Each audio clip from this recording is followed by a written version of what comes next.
Okay, this is my third or fourth attempt at making a video, because after 5 minutes I realised that I accidentally stopped recording. So here we go again. Right, back with a MIG welding disaster. The user A111R on the MIG welding forum. Thanks for having a look, by the way. You've mentioned that the spool seems to be well choked up or jammed up or whatever, and you're right, it is. But the reason for that seems to be that the wire is just in a complete freaking mess.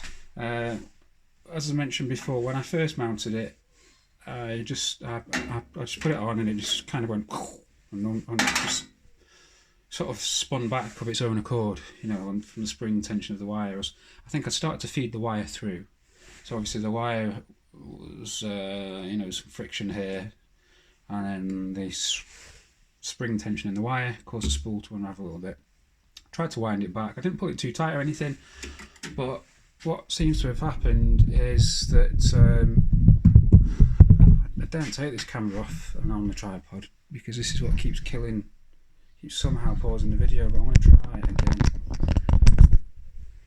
Right, what seems to have happened is the whole back half of the spool is a complete bloody mess, and the front is flat, and as it's unravelling, somehow, I mean, it's like going right to the depths of the pile or something like that. I can't understand. For the amount I've wasted now, it's all over the place. I can't believe that much can be to cock on the spool, but it seems to be. So yes, it's getting stuck under itself is the problem. Right, I'm just going to try and put this back on the tripod again and not stop the recording again. This is really tiring.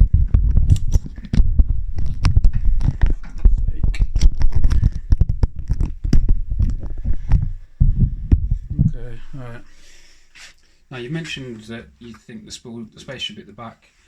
I don't think that is the case, because the spool holder has got a lug which goes into one or two of these holes here, and that's because this has a tension brake on it there, which I've actually done probably a bit too tight now, but that's just because I've been trying everything.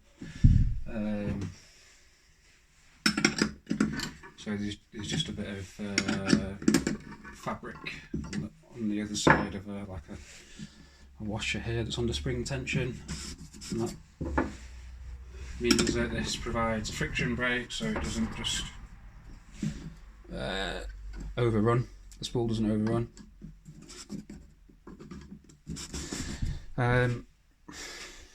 So if this goes at the back, then the lug doesn't meet the hole, and that's that really. Now, and if I do that, this doesn't go on far. You see that the spool's not, I mean, I suppose I could make a spacer, but this doesn't go on tight enough to provide any kind of friction, and that's what I did at first, and it just spun off, because you can see the spool holder is about 2 mil proud of the spool. So that wasn't going to work anyway. Now,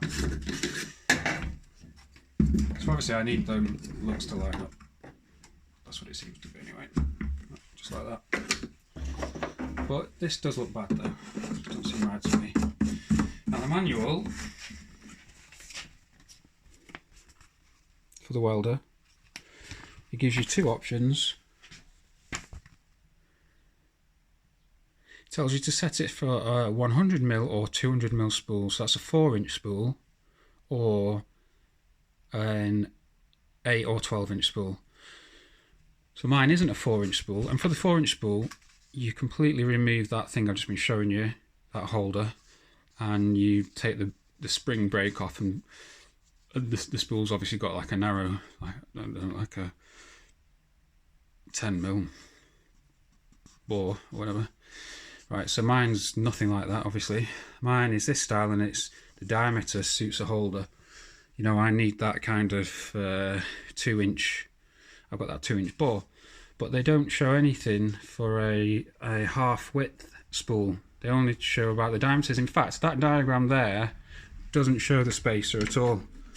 So if you go off the diagram, the spacer doesn't exist, and what I'm doing doesn't exist. So perhaps I've just made a bum steer choosing that welding wire. So I just sort of thought it was the same brand. It was available from the same supplier. Came in the same parcel. Directly from Power Weld, I think. Yeah, so that's where I'm at. Alright, thanks.